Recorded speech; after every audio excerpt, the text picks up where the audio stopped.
تخيل معايا كده يا عبقري إن لو فتحنا في يوم من الأيام الأخبار ولقينا خبر بيقول أول مدينة للبشر على كوكب المريخ بدأت تستقبل سكان. الموضوع ممكن يبان زي أفلام الخيال العلمي، بس في شخص واحد مهووس بالفكرة دي وهو إيلون ماسك. بس في سؤال مهم جدا لازم نعرفه، هو ليه عايز يعيش على المريخ أصلا؟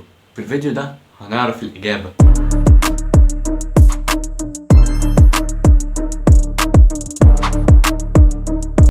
ازيك يا عبقري؟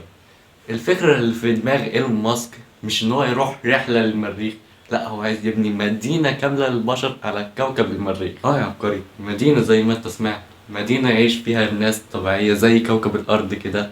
بس في سؤال مهم، هو ليه برضو السبب اللي دايما بيقوله ايلون ماسك هو ان احنا كبشر عايشين على كوكب واحد بس وهو الارض، ولو حصل اي كارثة ممكن الحضارة البشرية تختفي تماما، زي كده ما حصل النيزك اللي هو نزل على الديناصورات، خافت الديناصورات تماما.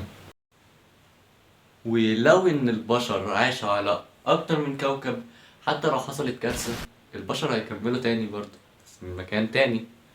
طب يا ترى اشمعنى المريخ بالذات؟ اشمعنى الكوكب ده؟ السبب ببساطة يا أفكاري إن هو أقرب كوكب ممكن نعيش عليه، وكمان إن اليوم بتاعه قريب جدا من يوم الأرض، وفي دلائل إن في مية متجمدة هناك. أكيد الحياة صعبة بس هي أحسن من باقي الكواكب. هل إيلون ماسك فعلا بينفذ الفكرة؟ هو يا عبقري بينفذ الفكرة فعلا، بس يا ترى إزاي؟ كان لازم إيلون ماسك يعمل صواريخ عملاقة، علشان كده أسس شركة سبيس إكس. وسبيس اكس هي شركة بتعمل صواريخ في الفضاء وخصوصا الصواريخ الضخمة، فعلشان كده هو أسسها. وكمان في صاروخ ضخم بيتم تنفيذه وهو اسمه ستار شيب. ستار شيب ده اللي هو من خلاله هننقل البشر للمريخ، وستار شيب من خلاله هنظبط المريخ عشان نقدر نعيش عليه. ودلوقتي السؤال ليك، هل فعلا البشر ممكن يعيشوا على المريخ يوما ما، ولا ده هيفضل مجرد حلم؟ وبس كده يا عبقري، خليك فهمان، سلام.